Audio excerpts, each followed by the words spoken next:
Shabbat Shalom, everyone. It is your friendly clergy team here in our favorite space in the world, the Gantt Chapel. We are taping this class on Wednesday, March 6th, and Shabbat Shalom, and thank you for joining us. So one day this week, I was here in the Minyan, and I was davening, and we came to this moment. You have to be kind of a hardcore Minyan person to get this moment. It's called Tachanun, and it's a moment where Tachanun is supplication. It's kind of the pit experience, the lowest experience. And it's a ritualized grief every morning on page 62. And there's the following that I was reading.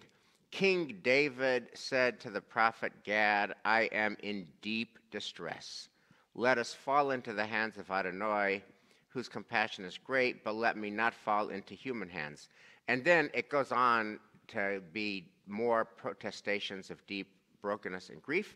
And we say this every morning, and of course, we can't be in that space every morning. So most of us just say it like wallpaper without really focusing on it.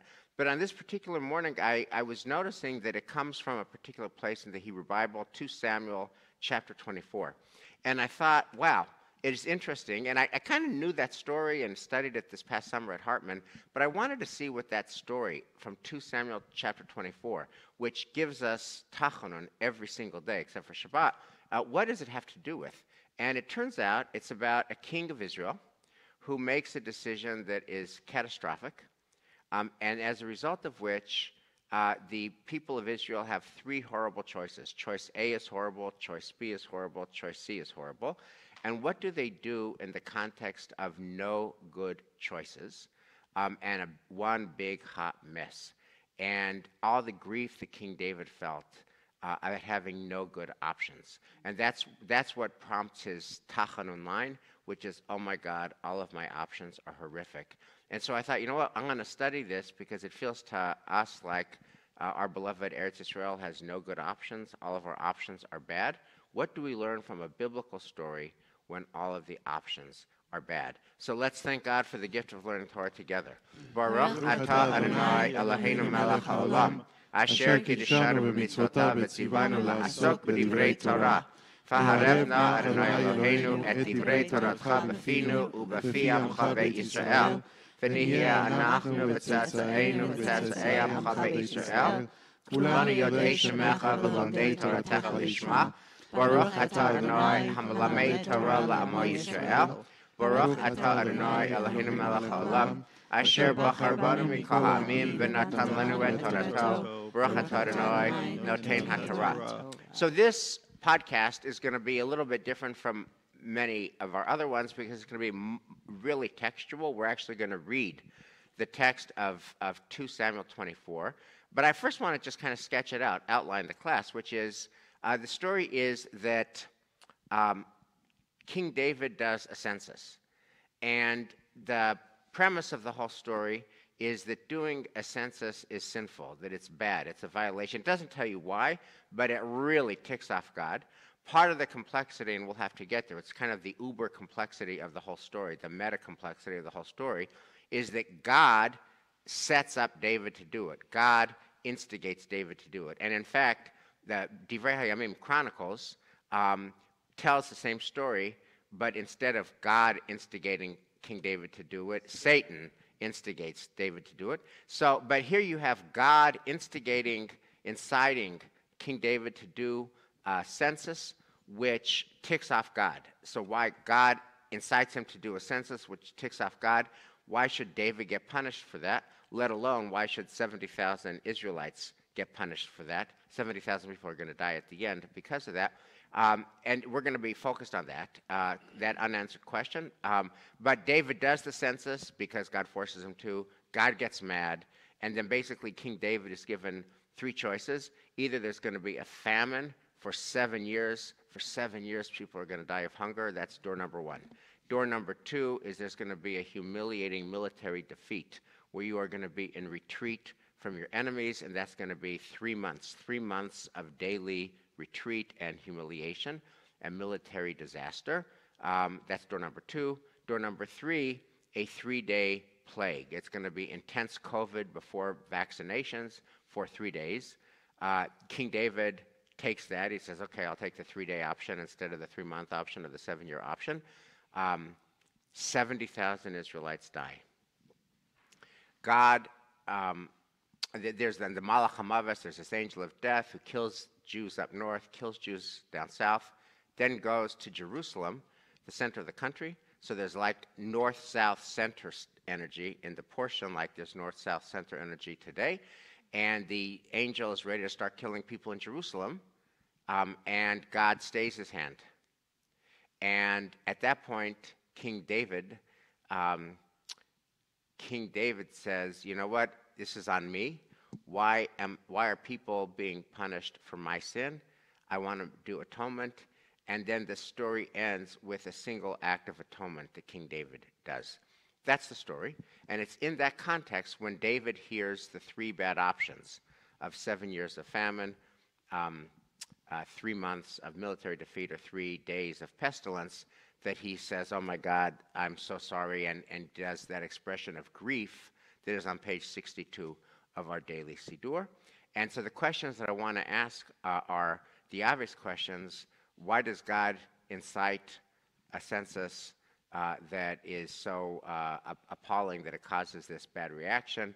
How do you make sense of that? What's so bad about a census anyway? Isn't a census a prudent thing? If a census is so bad, why do 70,000 people die? And the collective punishment. And of course, what do you do when there are no good options? And what does that mean for us today when there are no good options? So that's the root wrap of this story. And we'll just read it real quick like so that everybody is on the same page. This is 2 Samuel 24. We're going to start with the beginning. Vayosef af Adonai lacharop Yisrael.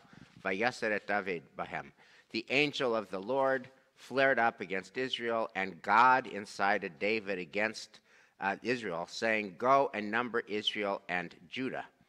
Take a census. And it is God that is the noun here. God is the actor. And then, so the king said to Joab, his army commander, make the rounds of all the tribes of Israel from Dan to Beersheba. Take a census of the people so that I may know the size of the population. And Joab answered the king, may the Lord your God increase the number of the people 100-fold while your own eyes see it. You know, in other words, you've been a great king, the people are thriving.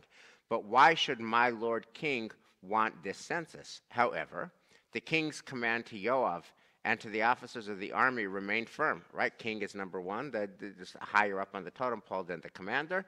And so Joab and the officers of the army set out at the instance of the king to take a census of the people. And then the next paragraph just talks about all the places they go, from the north, the south, to the middle. They end up saying to King David, in Israel there was 800,000 soldiers, and the men of Judah numbered 500,000. In other words, you're just crushing it, King David. The kingdom is thriving. And then one more verse, and then we'll unpack this. But afterwards, David reproached himself for having numbered the people, and David said to the Lord, I have sinned grievously in what I have done. Please, O Lord, remit the guilt of your servant, for I have acted foolishly. And then in a minute, we're going to get the 3 bad choices. But I just want to pause here and just note one other thing and then open up for conversation. That in Chronicles, the same story is framed as follows. Vaya'amod Satan al Yisrael, vayaser et David limnot et Israel. Satan arose against Israel, incited David to number Israel. So if you go with the Chronicles narrative, that it's Satan who does it, or if you go with the 2 Samuel narrative, that it's God himself who does it, the question is, what's going on here? Why is God inciting a census for which David and the people of Israel get punished? So a couple of things I want to say. Using biblical times, I want to make clarification. Using biblical language, I'm not in this is not rebellion against the king, but my favorite place in the temple is the sanctuary, followed my office, not the chapel. So I needed to do that clarification. Thank you for just the for people to know. Anyways, I see the story of Chronicles more like I don't necessarily believe in Satan, but I believe in Yetzer Hara. Okay, I believe in the natural bad inclinations that we human beings have, and I try to understand the story based on that. And maybe it's a test because, as we know throughout history, that sometimes kings could be, living in their own space and not aware of what's happening, and maybe too full of themselves. And God is testing David in this case. So, in other words, you're saying the sin is the sin of ego.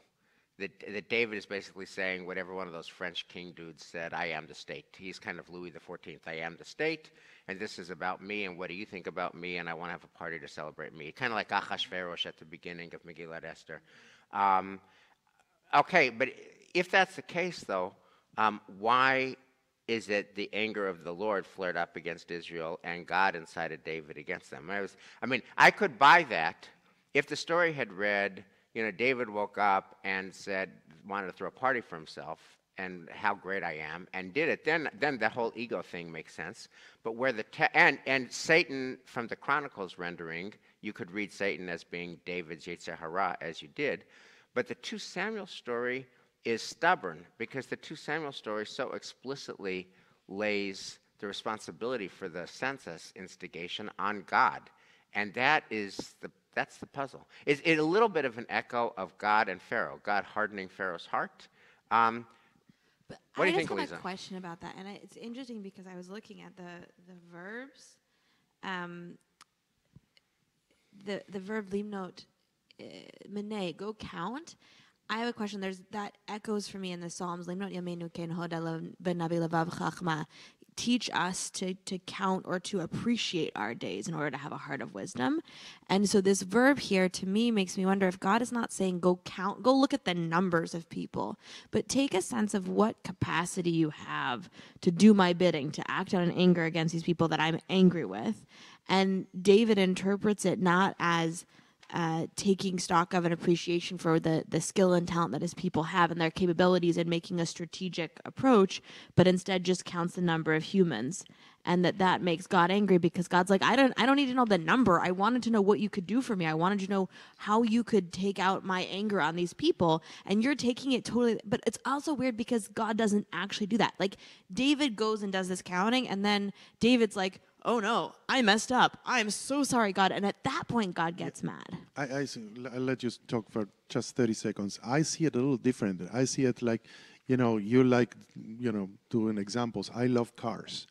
And the majority of time you see a lot of people that own cars, that the first thing they want to do is, let me show you all the cars I have. All right? And I see David being like so full of himself, he wanted to show off about the amount of soldiers he had at his disposition. Right. I saw it in that way. Yeah, I want to continue in Eliza's rationale here because the whole question of counting people is so odd, right? Why, as Jews, do we have a habit of not counting people? And if you listen to sort of the traditional explanations of, why do we have this custom that you would say not one, not two, not right, etc., it goes back to here. But I often hear it explained by people. Right? Real people, as the reason we don't count is because you're more than a number, right? For Hitler, you're a number. You're just a part of the crowd. For God, for the Jewish people, you are a unique individual. Every Jew, every human has their own unique space. So I want to kind of unpack what you led us to, which is perhaps that possibility that David didn't quite get what God was asking him to do. And to me, the proof, as it was, of that comes in when you have the idea that they come back and they say 800,000 soldiers and 500,000 men of Judah. And it's this round number. And you ask the question, so why does he himself say, oh no, I did it wrong? Because when they went out and counted, if you really counted the people, you would probably get 800,012, right? You're not going to get a nice round number if you're going to do a real census. The fact that they come back with this nice round number perhaps for David made him say, wait, not only do I not understand the counting as being able to see each person here and their capacities, Right. the people I asked to do this are just saying, okay, yeah, about 20 of you over there. And that leads to a community where we don't value each individual. So, okay, let me pivot from this conversation to the next verse, which is a very stunning verse and a stunning word. So they do the counting, and they get the 800 and the 500. 800 in Judah, 500,000 soldiers or men in 800,000 Israel, 500,000 Judah. And then the next verse is a stunning word. Vayach lev David oto, achrei chen safar et ha'am. So Vayach, we know Vayach, because Vayach, and he hit or he smote, that is what Moses does to the Egyptian taskmaster when Moses is a young man. That Vayach is what Moses does to the rock when he's an older man and he wants to get water for the thirsty Israelites. So Moses Vayachs the taskmaster. It's kind of a violent word. It kills the taskmaster. He Vayachs the rock. It costs him his portion in the world, in the promised land. And that's the word, Vayach lev David oto. But in the Moses stories, Vayach is a transitive verb. Moses Vayachs the rock. Moses Vayachs the taskmaster. Here, it's an intransitive word. David's heart smites itself, right? So it's kind of a violent and extreme word. And then he says, and David said to the Lord, I have sinned grievously, chatati ma'od. Now, not just I have sinned, but I have sinned a lot in what I've done. Please, O Lord, remit the guilt of your servant, for I have acted foolishly. So let me just pause here. What is it like when David takes the census, because God instigated him to do so, and he finds out the number is 800,000, 500,000. And verse 10, what happens to David in verse 10 that he says, oh my God, chatati ma'od. My heart is like, it's like you realize that you've done something really bad. Like I am about to explode my life. Like, oh my God, I've embezzled. Oh my God, I've cheated on my spouse. Oh my God, I've hit somebody. Oh, it's like an oh my God moment. Like my whole life is going to be different now. That's what this is about. What happened to cause that like stunning, oh my God, tragic, my life is never going to be the same moment? Why now? Verse 10. So I'm thinking that it has to do with the fact that David recognized the purpose of a census, which in every biblical setting has to do with finding out how many fighting soldiers you have. Right. And so God is not commanding a war here.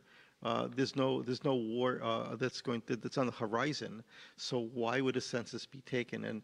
And that kind of I think sense that David has, that what he's done has maybe instigated a sense of a sense of sin against God because he hasn't actually needed to do that. Yeah. So there's no really reason for do that. He The other wants thing, to brag, the other what thing I I was going to said say before. is that the other thing that's really interesting is that the fact that we have two stories that are the same, Chronicles and Samuel, it also points to the fact that perhaps there's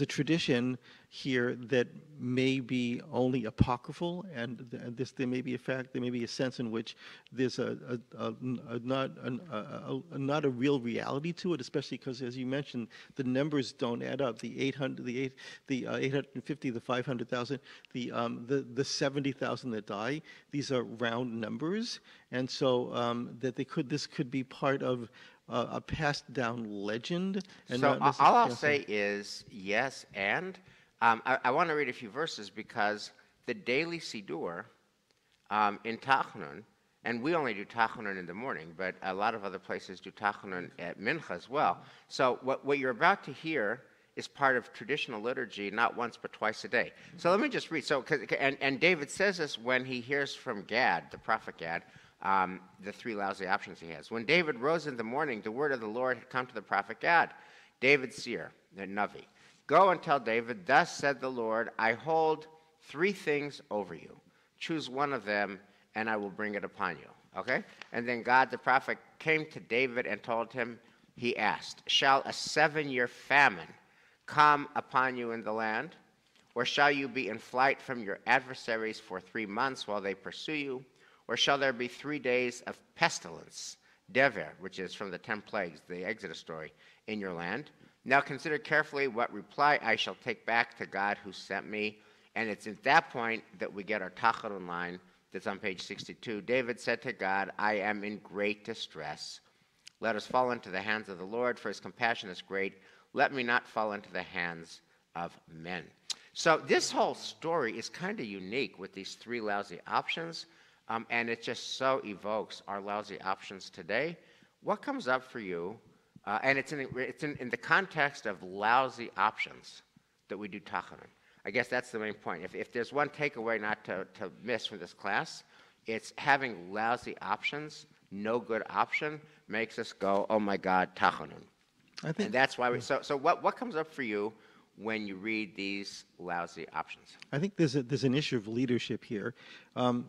David makes a choice, and I think the better choice would have been for him to have let the 3 months of being chased, by his enemies, be the better option, because it really has to do with him, as opposed to the other options, which have to do with punishing other people. So not David necessarily. If you think about the episode of Bathsheba, he stayed backwards. But also, the text here, David doesn't say, I'll take door number 3. Right. Right? He says, I'm in distress. I'm in deep distress. Like, I screw. This one I can't recover from, and I put myself in your hands. It's really God that chooses door number 3. And God chooses, right. There is this is a Bible scholar term. There's an ellipse, a ... because David, in fact, does not choose. David does not say, oh, I'll take the pestilence, and God does not say, oh, I'll give you the pestilence. Rather, David does this prayer, which becomes part of Tachanun. And then verse 15, thus the Lord sent a pestilence upon Israel from morning until set time. 70,000 of the people died from Dan to Beersheba. But when the angel, now note when David does this teshuvah, because this is, I think it's noteworthy. David does the teshuvah only when the angel says when God says it's over anyway. Verse 16, when the angel extended his hand against Jerusalem to destroy it. So you have Dan is in the north, Beersheba is in the south. You have once again biblical Israel, modern Israel. The north is suffering, the south is suffering. Jerusalem in the center is safest. When the angel extended his hand against Jerusalem to destroy it, the Lord renounced further punishment, said to the angel who was destroying the people, enough, stay your hand. The angel of the Lord was then by the threshing floor of Aravna, the Jebusite. And when David saw the angel who was striking down the people, he said to the Lord, I alone am guilty. I alone have done wrong. These poor people, what have they done? Let your hands fall upon me and my father's house. And he says, if you look at the Hebrew, Vayomer hine anochi chatati va'anochi haviti. David said, hey, behold, Anochi, I sinned, va'anochi haviti, I transgressed, ve'ele hatzon, these people, these Israelites, the 70,000, me'asu, what did they ever do? So there's so much time. What about verse 10? He regrets his decision. Right, but he doesn't. He regrets it, but he doesn't protest. Why are you killing them? It's me. Punish me, or let me make amends. So what comes up for you when you read about King David kind of stepping up in that verse? I find this to be such a mystery because I never know. The broader Jewish narrative voice is against kings. Right? When you put your faith in a king, you have made an error against the King of Kings. And so I never know if the meta-narrative is trying to tell us, look, he's a human. This is what humans do. Oh, look, I have to see it. There's very much of a Pharaoh resonance here.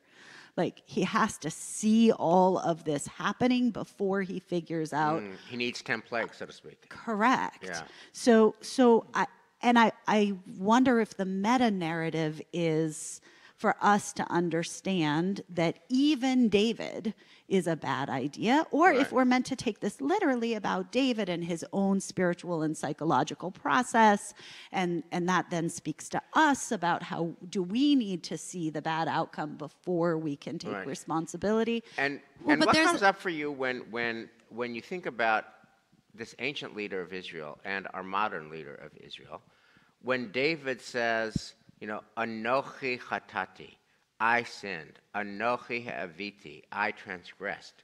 In other words, it feels to me like King David is taking responsibility. Yeah. He is taking ownership. He is saying, hold me accountable. And the question is, does that happen today? Right, No, but, it doesn't- but you it doesn't point out, happen. but you point out he's taking responsibility, but it's already after the thing has happened, Right, right? after God has already killed 70,000. But And he Rabbi takes responsibility Michel, before Rabbi that. Michel, Hold on, that- I'm sorry, but we're missing something really crucial, which is he Please. takes responsibility first. We started with this, Vayach lev David. He takes responsibility the first, before God even says, oh my goodness, you made a terrible mistake. Before God even says, hold on, I said Meneh and you did Saper. Before God, like nothing, he takes responsibility, and then God says, yeah, you took responsibility. I am very mad. I'm going to send these, pick 3 doors. And then he's like, God, I already told you, I'm really torn up inside about this. I'm really upset. I know I messed up. Just please do whatever you have to do. And then he says, oh, seriously, God, like, I know I made a mistake. I made the mistake. Why do all these people have to suffer? So there's this missing piece here. I love that narrative, and yet, right? I love that narrative, and yet there's the I suffered, but he doesn't seem to act at all. He does wait. I think you have a good point. He does wait to say, punish only me. Rabbi Michel, But can he I ask doesn't you say something? punish. I think there's a missing piece, though. He says, I messed up. He's not about punishment. He's about taking responsibility. He's about, like, look, God, I want to work on this with you. I'm not sure, the punishment piece is a really fascinating piece because we've seen before punishment comes as a way of modulating and changing behavior. But he gets it, so then I why was the first. punishment? I want to say something. So, Rabbi Michel Robinson, I know you love being called Rabbi Michel.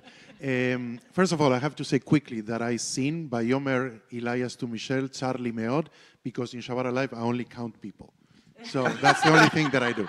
Anyways, second is, what is remarkable about King David, and I'm with Elisa on this, is that when do you see leaders of any country in the world, forget Israel, forget America, forget any country in the world in the last 100 years, saying, I've made a bad decision, I apologize I was just going to ask our that leaders. question. So- Like, so- what is a do you see? modern Give example me one of that? example. So I love this example, and I spent a few years when I was young in Japan, and one of the things culturally in Japan is that apology is really important. And there is a story, I don't know if it's apocryphal or not, but of a Japanese leader who comes out and surveys, a historic act, and I'm not remembering exactly what it was, sorry, but who sees, and it happened long ago, and he says, I take responsibility for what our people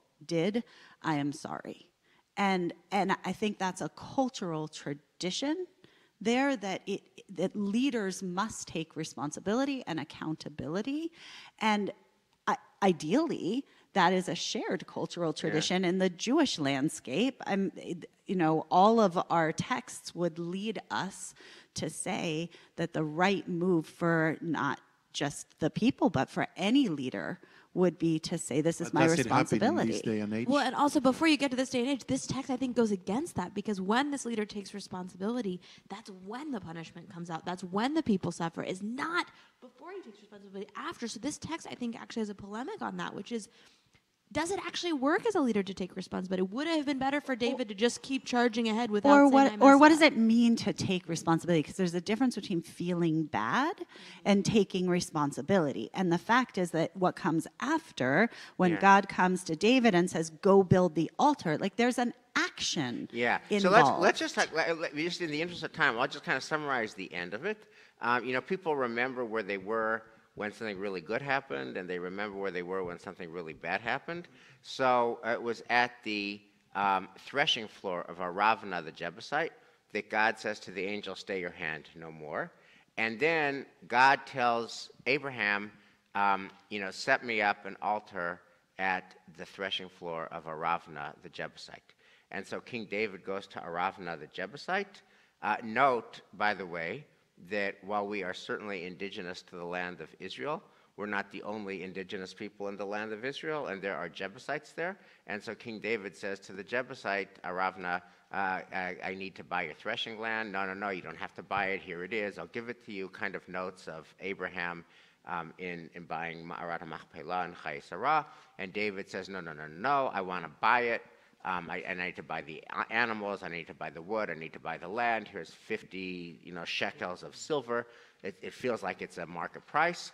And then having purchased this land and having purchased the oxen and everything else with 50 shekels, it ends, and David built there an altar in the land of the threshing floor of Aravna the Jebusite, which he just purchased, to the Lord, sacrificed burnt offerings and offerings of well-being. The Lord responded to the plea for the land.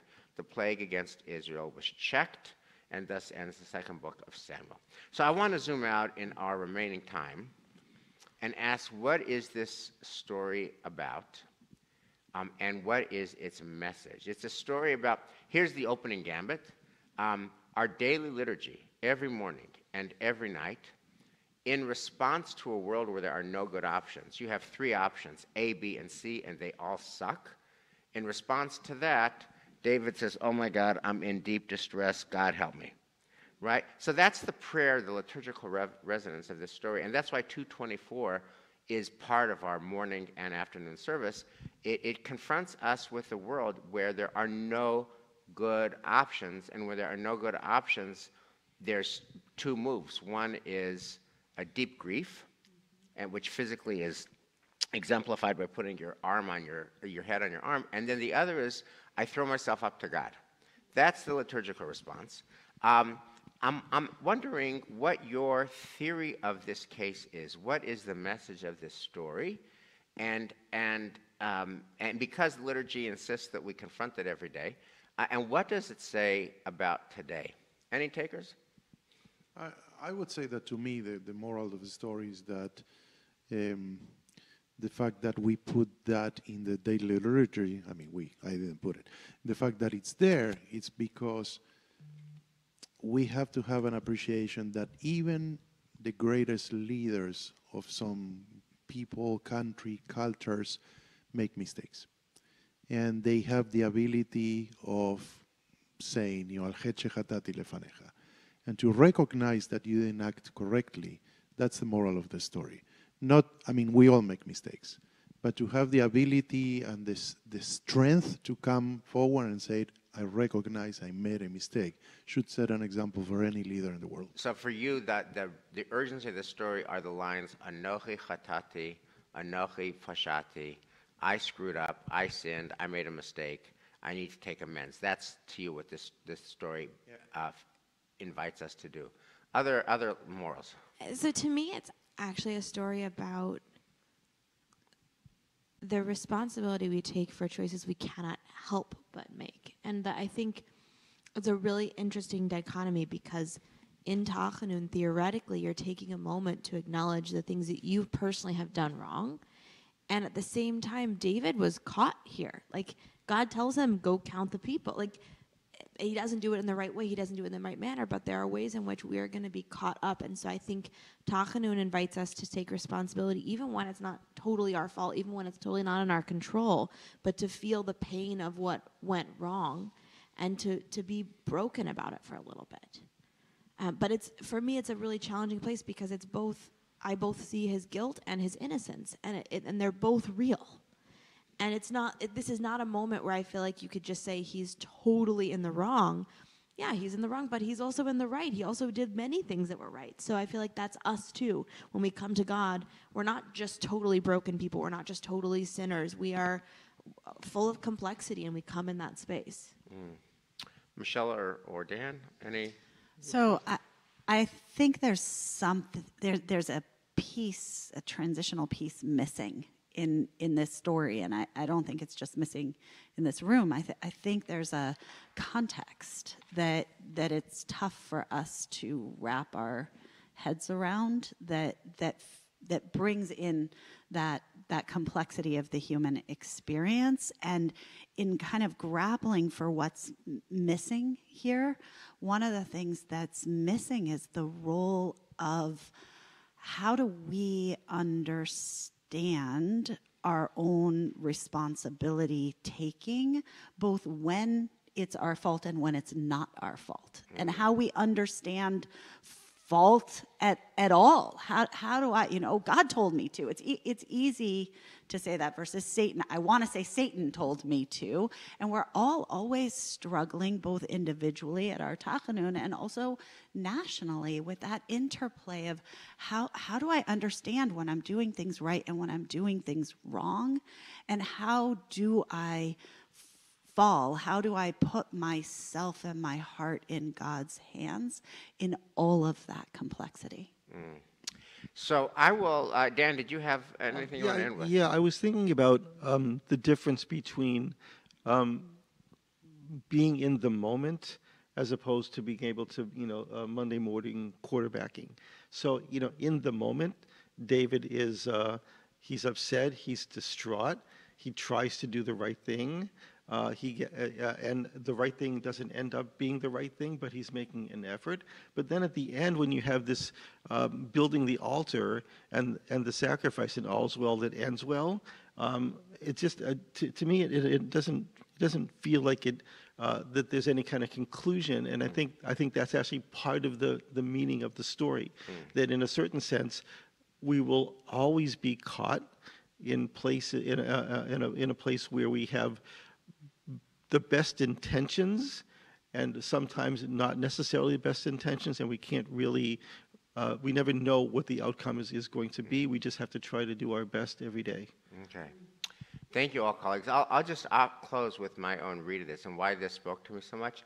We're now day 151 of the war, and we are in a zone where there are no good options. All of our options are terrible. In the south, all of our options are terrible. In the north, all of our options are even worse. What do we do when there are no options? So I feel personally very much like I'm in a perpetual tachanun with Israel, and I feel nationally we are in a perpetual tachanun with Israel. This is just year 75-6 is perpetual tachanun, and there's no relief for it. What are the messages of this story? So one message is, I want to come back to the central question, the riddle at the heart of the story, which is why does God command something that is a sin that God is going to be angry about? Or alternatively, why is David punished for a census that God commands him to take? I'm doing the 2 Samuel reading of it. And I think that the point of that question is that there is no answer to that question. That question is way stronger than any answer to that question. I think the whole purpose of that question and the premise of this whole story is that life is not fair, that life is a hot mess. And this is a story where life is a hot mess and nothing makes sense. It's a hot mess. There's actually no good answer to this question, and you just have to deal with this. That's point one. Point two, that the point of the riddle is the riddle. The point of the question is that it has no answer. Point two, 70,000 people die, and they're all innocent. And Lord only knows how many innocent Israeli soldiers and how many innocent Israeli civilians and how many innocent Gazans who are not Hamas people have died. And we all are well aware of all the Israeli soldiers, tragic, all the Israeli civilians, tragic, and all of the innocent Gazans, tragic. And those are the 70,000. And then the question is, where is their balm in Gilead? Where is there an answer?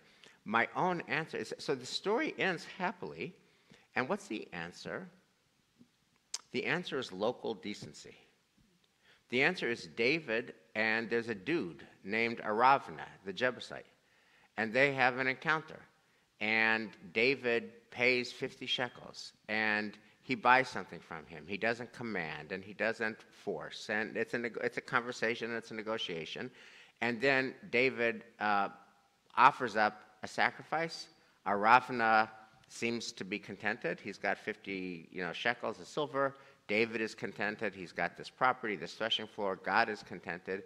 This is about local decency. And so in the end, there is no answer to the hot mess. It just is. And in the end, there is no answer to the 70,000 dead. They just are. The only small degree of agency is, can we bring some local decency to the picture? And when I say tachanun nowadays, I'm thinking about, where is there space for local decency? Shabbat shalom.